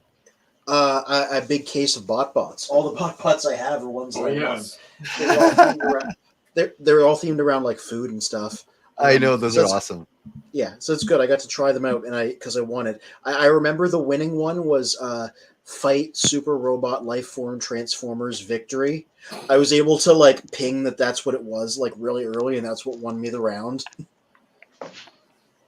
And then I didn't win again the next year, so I peaked. Yeah, okay. I sat in on that panel last year, and some of the questions, I'm like, that's a serious fan who knows all the fiction and all the minor details to get some of those answers. And that's the potential downside of the game. If you get 3 people that just have no idea, it becomes brutal. Mm-hmm. Yeah, but fortunately that didn't happen. Hey, Freakenstein, is your cat a Siamese? No, she's an Oriental. Oh. Okay. Oh. She's a little monster. She likes clawing up everything with no claws, but that's all right. Yeah, she also likes the long walks on the beach. She's just doing conversations at kitty night. assisted interior decorating.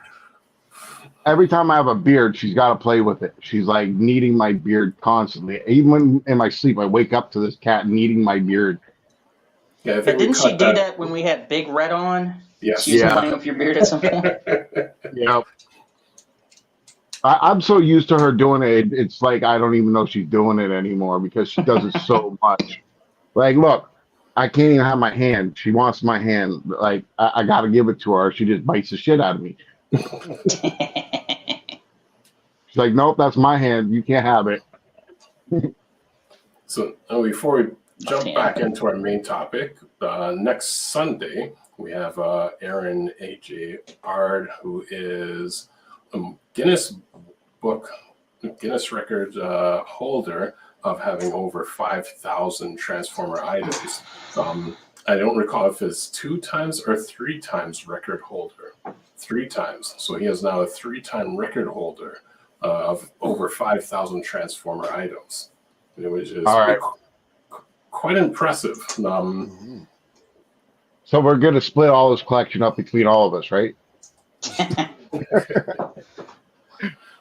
I have. That's why we're getting them on the show to questions. split it up, right? It'll gravitate here. Just give it time; it'll gravitate here. We won't have to worry about it. I'll disperse it. They're gonna orbit each other like a binary it's all star going or to end up something. back here eventually, anyway. Yep. So within the topic that we're talking in terms of all the crossovers, one question I do have, for someone listening and also for those listening and watching, please subscribe to the channel, and share it with your friends. What is Void Rivals for someone who's not aware of what that is? I can speak to this. So Void Rivals is a comic published by Skybound, written by Robert Kirkman of Walking Dead and Invincible fame.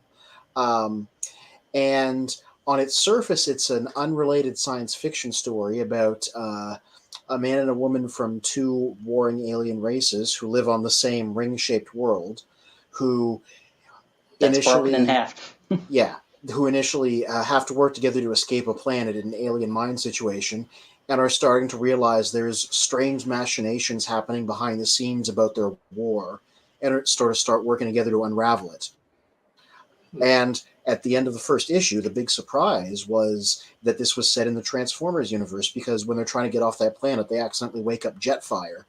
And nobody knew this ahead of time. This was not solicited at all. It was a surprise reveal. And since then, their story has continued, and we keep meeting Transformers-related stuff in the comic, even though it's its own story. We've run into the Skuxoid, we've run into the Quintessons, Shockwave and Cybertron itself appeared. It seems to be like a Sunbow-ish status quo where the planet's dead and he's minding it. The main story, it's these two, it's this thing with their civilization, it's its own thing, but it's set in this world where the Transformers characters also casually exist. And then, Daniel Warren Johnson's Transformers spun out of that, with Jetfire arriving in the first issue, and Duke and Cobra Commander have spun out of that, and here we are now. I guess building off of what Anthony was saying, other science fiction that has similar vibes, in my opinion, is like Xenogears, Xenosaga, especially with the tech and finding out that there's these connections that have been hid between the different groups that's been hidden away, and lost tech and greater universe being connected.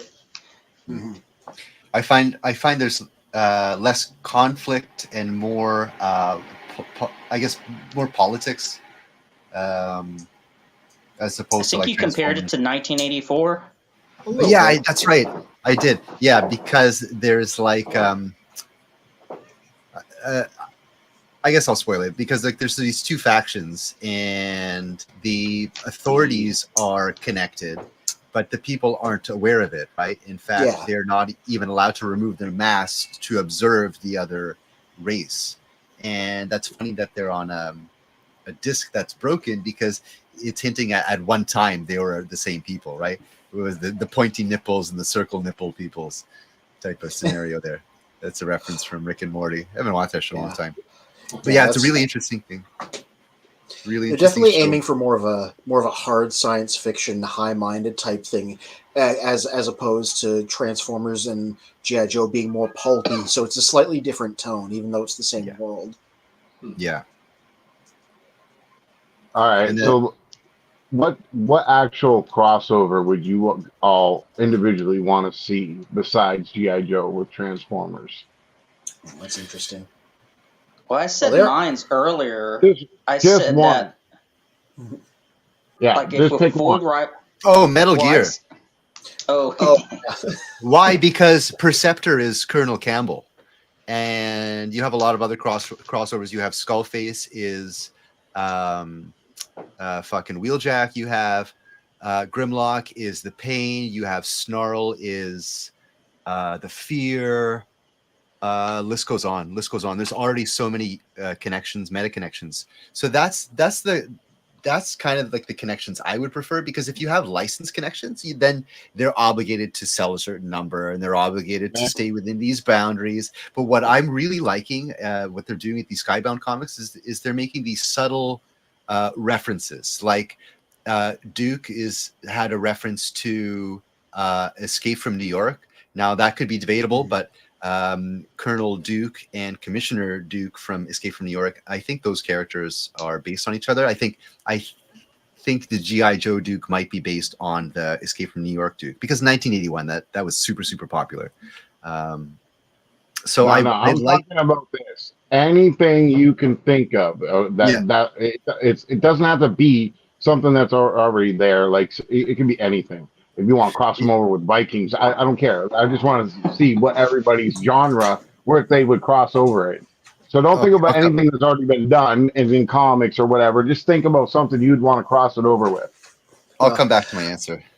Yeah. All right. Well, when they did their Star Trek crossover, it was with the original series. I want to see them do a sequel where they cross over with the next gen cast, which would be very easy to do because Transformers are long lived.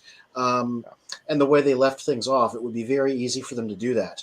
I want to see how Data would react to the Transformers. I think that would be an interesting character crossover. Yeah. So we got Star Trek. Next gen specifically, because they did the original. Okay. Yeah. Well, Cruisers Motorsports in the comments said Avengers. At the end scene in Endgame, I wanted some Autobots to show up. I gotta warn you, they did that. The IDW in the did that. It was 2000s. not very good. So I guess you say you want them to do it again, but better. Brian Michael Bendis's New Avengers and Transformer crossover from the 2000s. Yeah. All right, we're thinking original here, guys. So come on, let's hear it. Let's hear your wildest, craziest things. I know Days of Thunder would be involved with somebody that's not here, but you know. Well, I know I said earlier that with these books being interconnected, I would like if it turns out that because it's that kind of like a space colony ring-shaped world that's broken in half, we find out that that's a space bridge.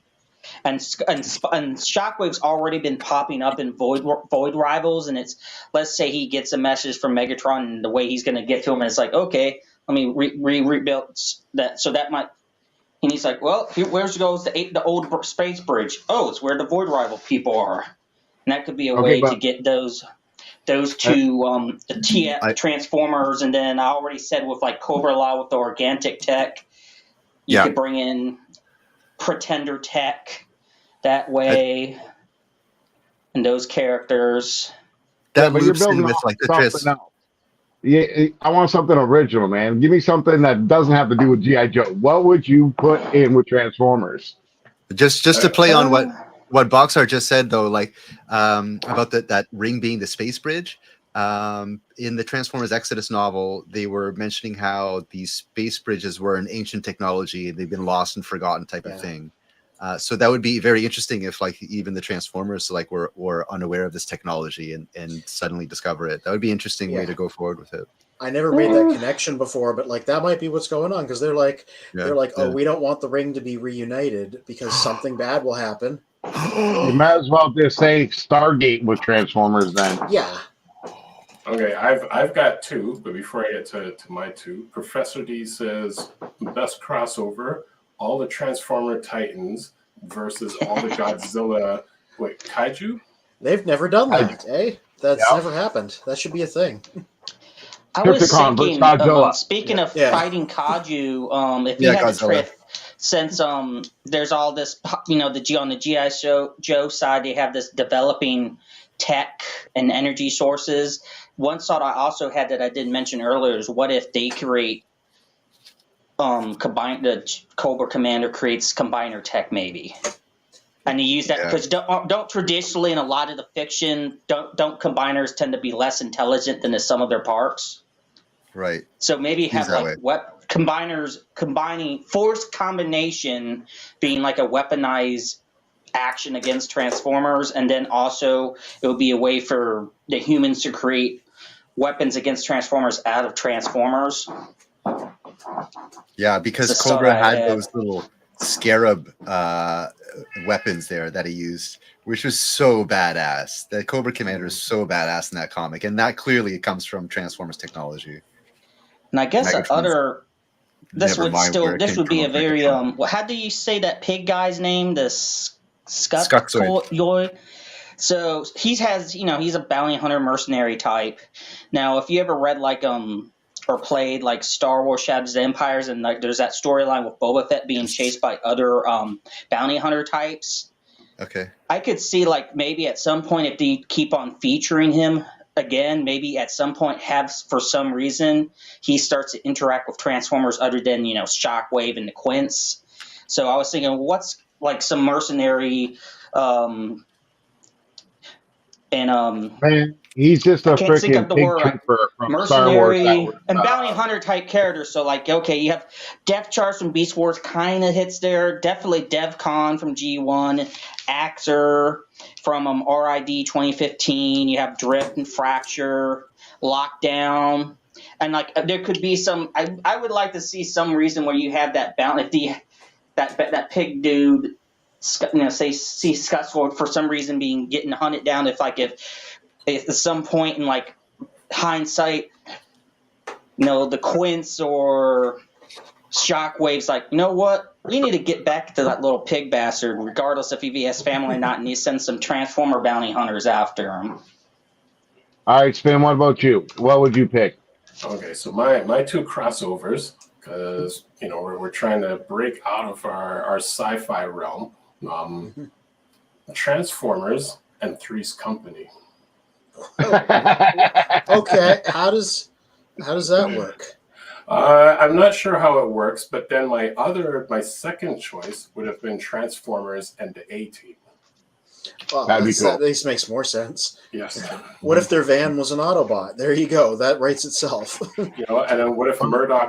What if that deluxe Autobot Whirl was then featured in the series, and Murdoch was his pilot? Yeah, there you go. As written in IDW, Whirl's an insane guy. So that's actually a really character appropriate pairing. That is very funny. I didn't know that. Like he's a violent nut job that's kind of dangerous. That's why he's on the Wreckers, right? Because that's the only place where he can really fit. That's funny. That works. That fully works. So he's like a pairing, step above being a Decepticon. Yeah. All right. What about you, Mr. Magnus? What would you cross over? Supernatural. Supernatural? Hey. Nice. That's something you don't see the Transformers deal with too often. No. Now, can you imagine if Baby transformed on fucking Dean? Just season 1 billion, they're just like, oh yeah, I've been a robot the whole time. I just never felt like telling you. That's right. I was afraid you all were going to try and find something to kill me with. Guess in similar vein, the Supernatural, like maybe Spawn. because there's that very much, you have the small scale characters and conflicts, but then in the background you have the more grander factions and whatnot in the background. So like Transformers, you have the Quints, maybe the Void Rival stuff, and I mean, so in addition, in the background with the Transformer stuff, and then Spawn, you have Heaven and Hell and the vampires and all that type of stuff. So they both kind of, and it's an Image book, so it could happen. Skybound is an imprint of Image. Oh, that is plausible. The same company right now, so they could at least do a comic. Yeah, and he's like, and Robert Kirkman's like on the chair, one of the high-ranking officials, right up there with Todd McFarlane.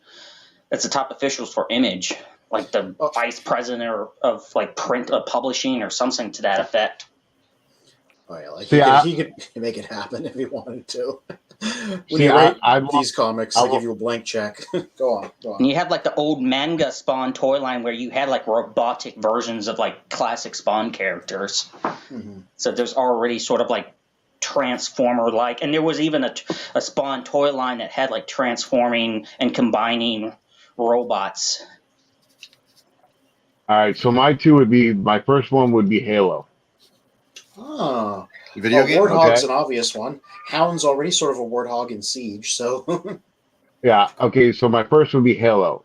The Autobots and the humans versus the Invid and or whatever they're called. They're not Invid. Sorry. What are they called again? Damn it! I just had it. The bad guys. Whatever. With Covenant. The Covenant with the Decepticons. Okay. So my next one would be really weird.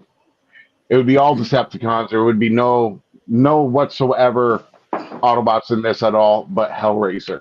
Turn all the Decepticons into Decepticons. Especially with the way Starscream's been acting. I don't care what if it's I'm just saying, I want to turn them into Cenobites. They're looking for the Allspark cube, and they're just like, "That's not the Allspark cube, guys." Oh my god! I know that much about Hellraiser. Cool. It's cool. Professor D says Three's Company crossover with Transformer is basically Shia LaBeouf Spike crossing over with Kiss players. Always looking for a way to work Kiss players in there, aren't you, Professor? Yeah. Nice. Always down for that. So I posted here in the chat just a short clip from one of my favorite shows. It's called Kung Fury, and they include this is like just so good, right? It's just a nostalgia binge, 30-minute nostalgia binge, and they incorporated Transformers without incorporating Transformers. Oh, if you want to skip to 44 seconds, that makes it easier. Don't put sound because then we're gonna get demonetized. Yes. They incorporated Transformers without incorporating Transformers. Now this is so well written. If they were to incorporate Transformers like Hasbro will require, the other company put in the exact same amount of marketing money and advertising money as this company. It's just the same thing that would happen with Spawn. So if Image wanted to do a Spawn Transformers comics, well, like Image would force Hasbro or whoever to fork up this much money because the equal shares type of thing, right? But in this sense, it's like the writers and producers were free to do whatever they want to do because like it was an homage to Transformers as opposed to actually having a name brand Transformer. So that's what I like better. Things could be sharing the universe without actually having to say it because that liberates the writing a lot. As a matter of fact, I think that really fits into the Transformers lore. My headcanon is, and this is actually canon if you're considering vinyl tech and alternators, is that Unicron exists in all universes. Yeah. And the way it works is Unicron goes from dimension to dimension or universe to universe. So all these universes are connected. I guess the string that ties them together is Unicron, right? So Unicron is a threat to every universe, and that's what connects them all. I hope that made sense. I'm watching this clip and I'm really enjoying it. Yeah, I just want to say everybody should watch Kung Fury. It's only half an hour. Its brevity is the soul of wit. If it was more than half an hour, it probably wouldn't be as funny. It knows exactly how long to make itself.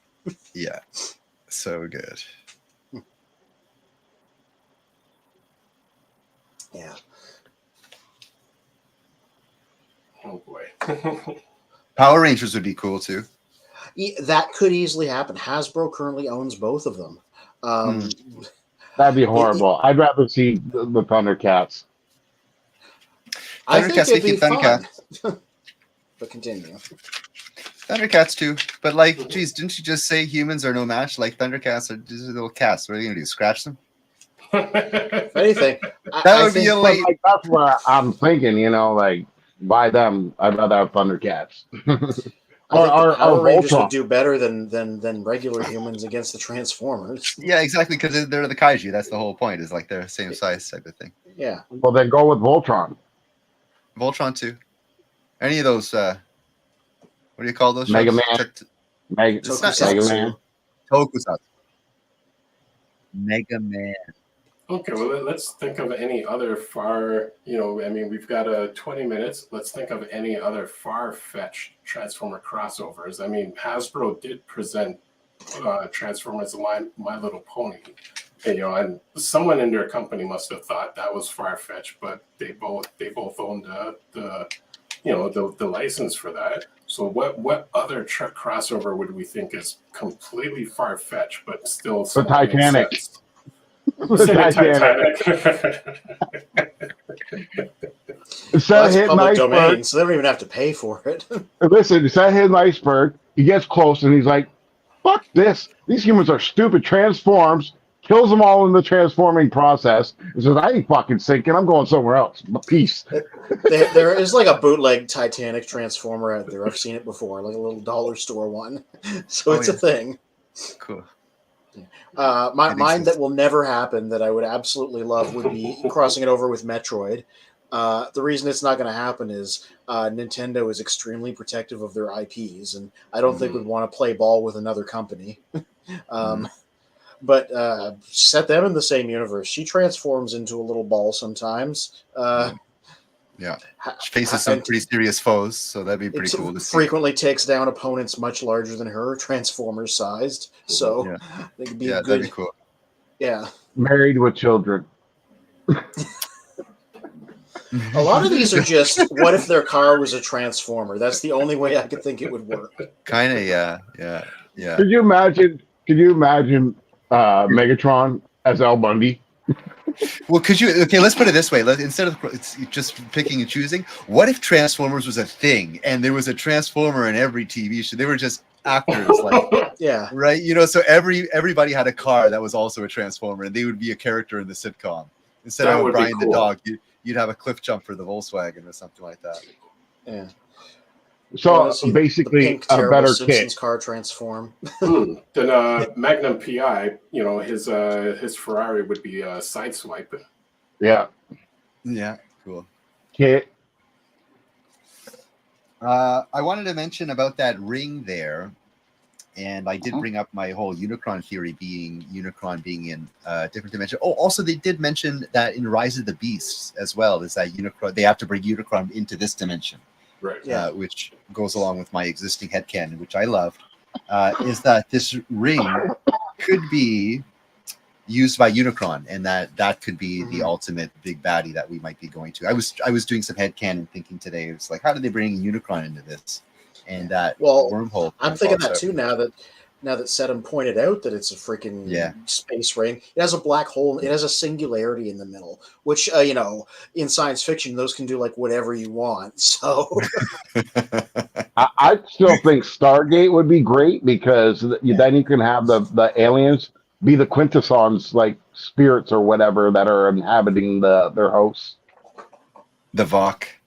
Yeah. And then not only that, but like they already got portals, smaller ones, but space bridges. Well, I mean, then you tie that in with Marvel, the MCU, and like the Tesseract and stuff, and it's like, and the Infinity Stones, you then have the same type of similar stories to cross over. It's always a cube. They'll be like, that isn't the Allspark cube either. That would be funny. It's like, that's it's not the Allspark cube. It's a different cube. It's that cube. Which cube is it?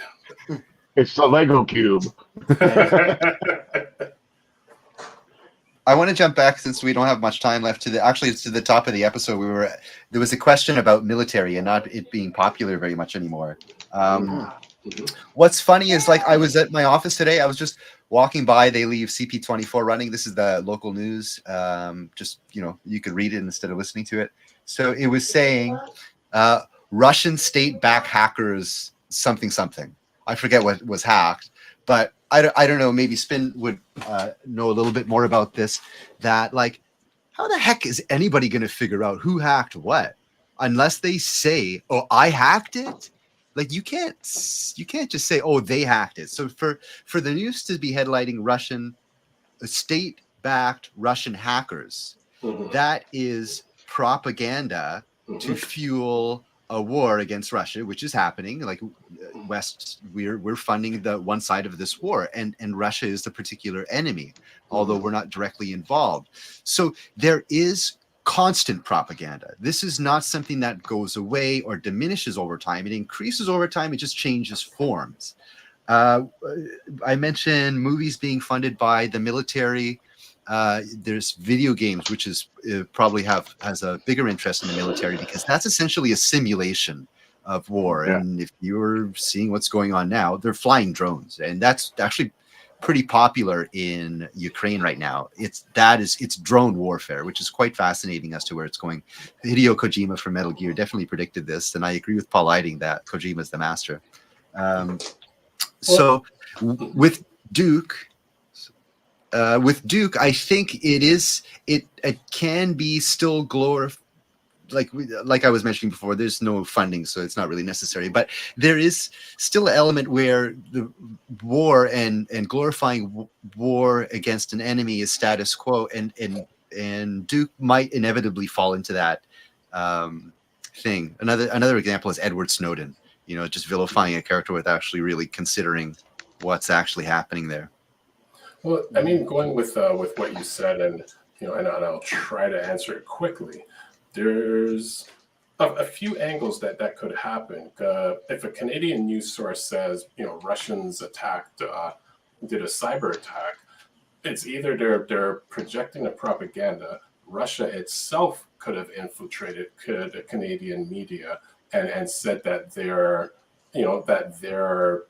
they were attacking to incite any form of issues.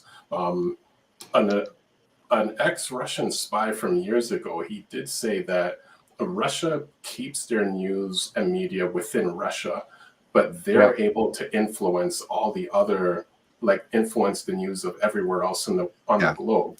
No one else can influence Russian news.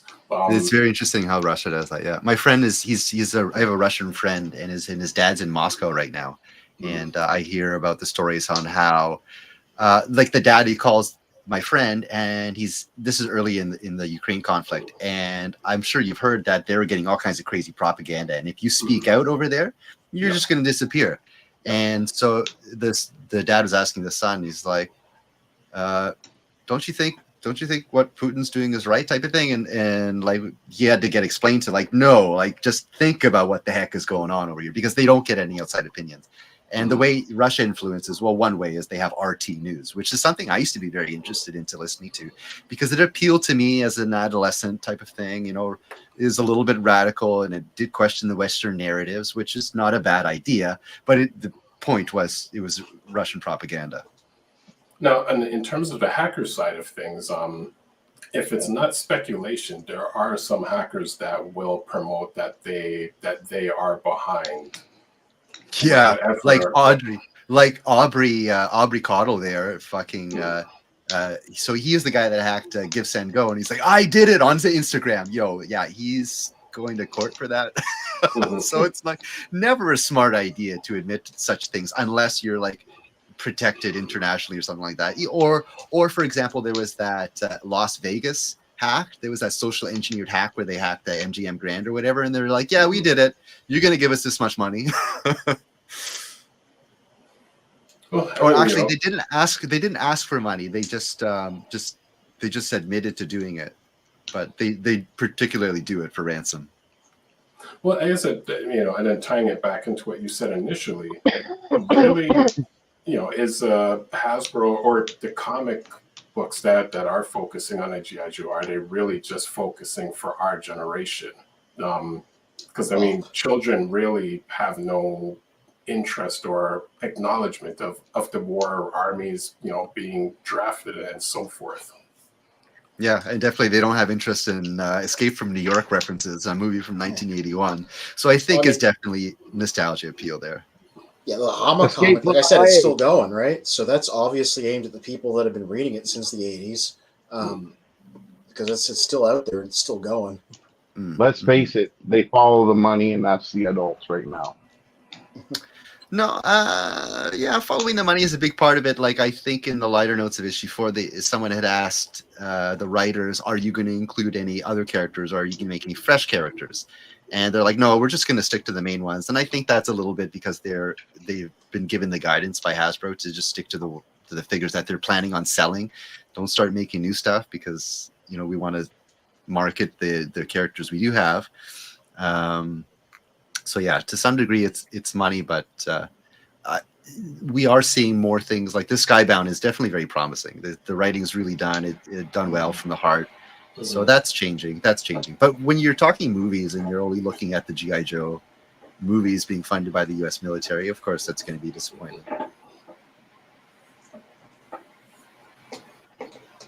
Well, I mean, one other thought is, let me see if I can quickly get my thought there. You know what? The thought slipped me there for a moment, so I'm going to switch over to whatever you guys are thinking. I'm thinking this. What about a spoof movie of Transformers, like toy soldiers? Like small soldiers? Yeah, that's it. Small soldiers. You know what I mean? All our toys come to life and start killing us, and the good toys have to fight back and win. Roboson wouldn't be happy about that because they'd be like, we're trying to make these things for real. Don't make us look bad. When I showed my father my Roboson, he was like, "That scares the shit out of me." That's that generation. He said, if they can make it that size, they can make it big size. Fear of AI. Yeah, totally. Okay, but I always go back to this. Even the biggest machines on the planet break down constantly. You can't tell me that these things would be reliable because, they'd have to be run on hydraulics and electric motors. There'd need to be a huge battery supply. The thing would only last 30 seconds on a battery. And then not only that, but like I said, even the biggest construction vehicles break down. So you're telling me through all that transformation, knocking around, all that kind of stuff like that these things wouldn't fall apart? I think they would. I just thought of another crossover possibility when Mr. Magnus was talking just now about AI and like scaling stuff like the Roboson up was Ghost in the Shell. Oh yeah, totally. I would just love to see the Transformers rendered in that kind of cyberpunk 90s art style, just in general.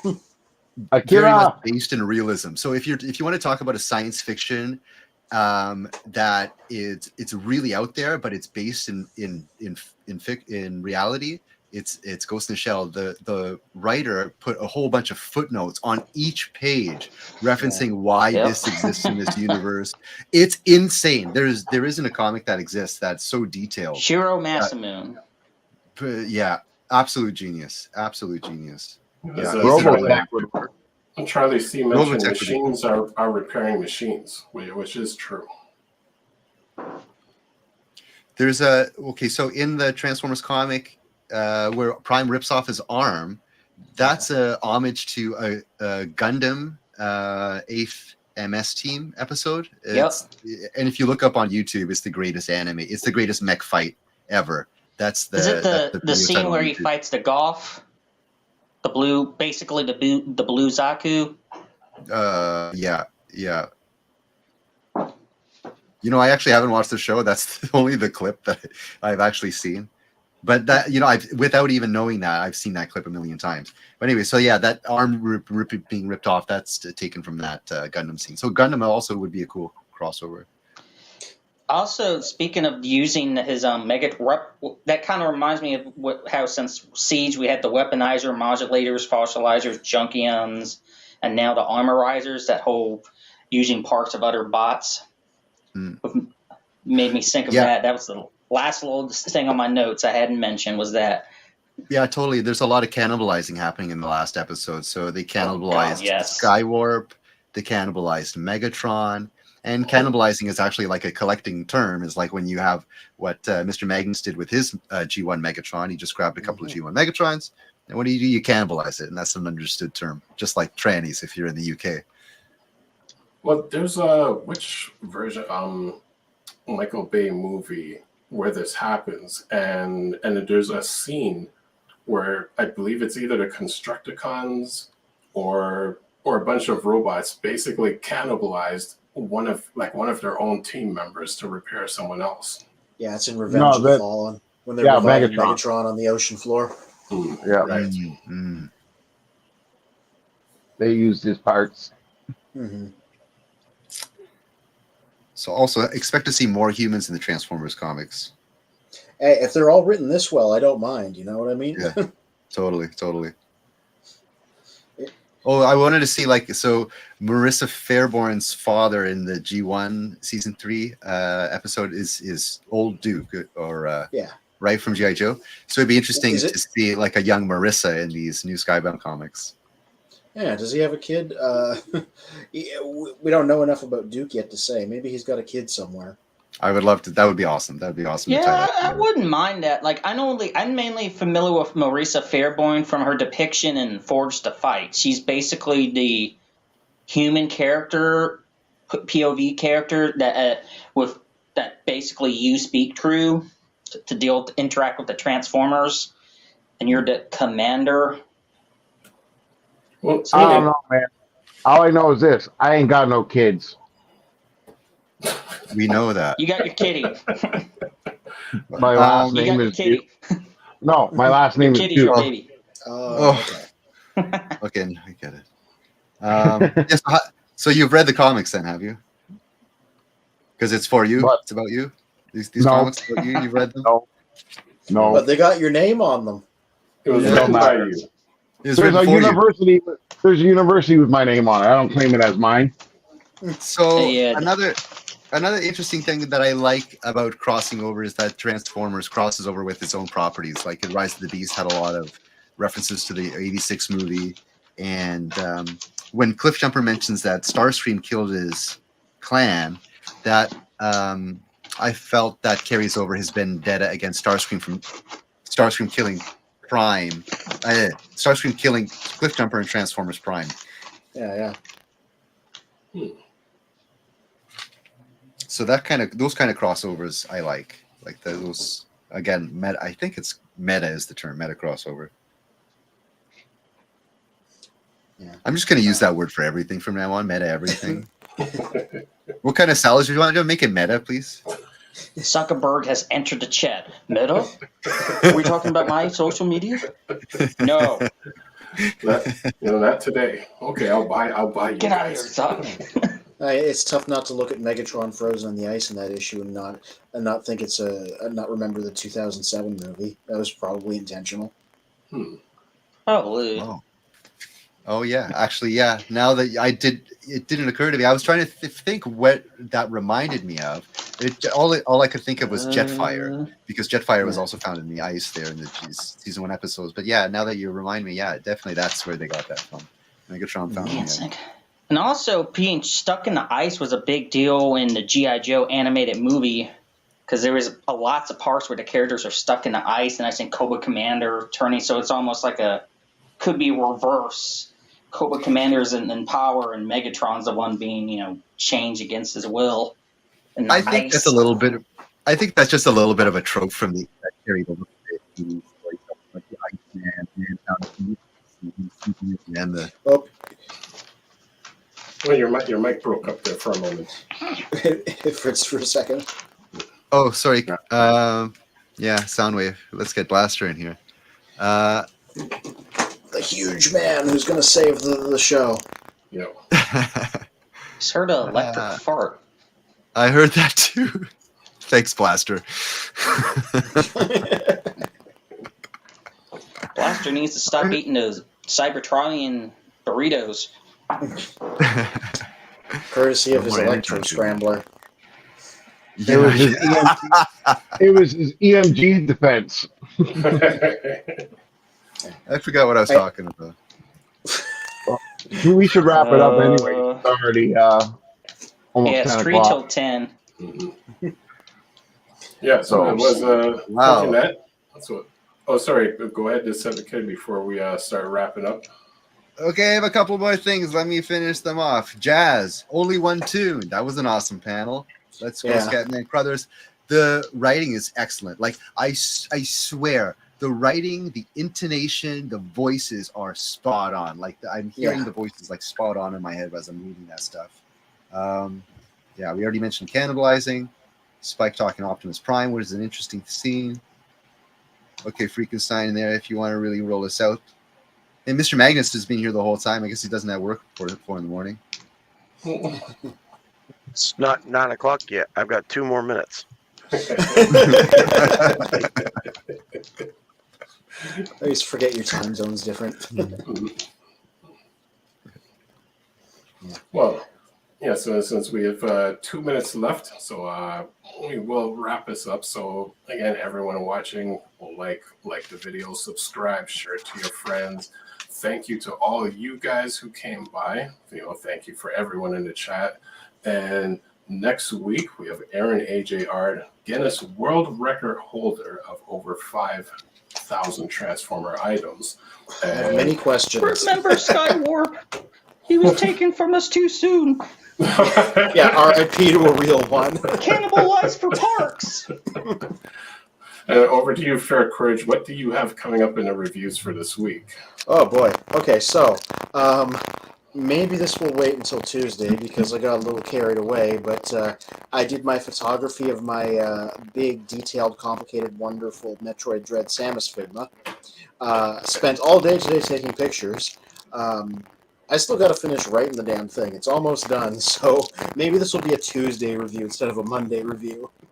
But I took a lot of really fun photos in there.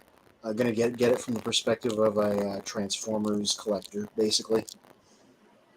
But the story that anybody that follows our Discord will know was I was going to talk about Volcanicus, which I have here, but I lost a piece of him, which is not the worst, but it's still irritating, which is that's half of a fist there. I lost the other half of the fist. It flew into the great unknown, so I changed plans last minute. If I can find his fist during the week, this will be next week's review. If not, I'm going to take photos with half a fist and repeat it to be like, I know he's missing a part. Don't get all up in the comments and tell me. I know. And there his other fist fell off. That's a problem with him. Yeah, but this week, maybe tomorrow, if I'm really on the ball, there's a big sound wave. Yeah, what is happening here? That is a Toys R Us Sound Masterpiece blaster? sound wave. He's causing problems for us. But yeah, tomorrow or the day after, a brief break from Transformers to talk about a Samus figure. Damn you, Soundwave! You cannibalized me for parks! Shoot him with the big gun. Yeah, so that will be either tomorrow or the day after, probably the day after, on Children of Primus, under our news and reviews section. And eventually I will talk about these guys. There's my Soundwave. Those will be in the coming weeks. Soundwave! Ah, Soundwave! Fuck you! Another thing I saw on Discord, not only is Blaster huge, but his head is the same size as Soundwave's. So it looks like he's wearing David Byrne's giant suit from the Talking Heads. That's how I keep reading his proportions. Cool. So check us out on the Discord. Check us out on Patreon. Because Anthony does, Mr. Fair Courage does write out our reviews, all written, pictures, no AI generated stuff. So support our Patreon. Check us out on Discord and all the social medias. And as we see at the end of every stream, Wait. One announcement. I have to say. So Tidal Wave is sold out. You can't get them anywhere. You can't get them even for resellers. So there's a few available on Amazon. Buy a Tidal Wave, the purple one on Amazon now. The price is going to go up. That's it. Yeah, buy a Tidal Wave if you want to get it. Buy a now. Tidal Wave. They're sold out. Yeah, for real. on that note, till all are one. So, So I'll have a Tidal Wave.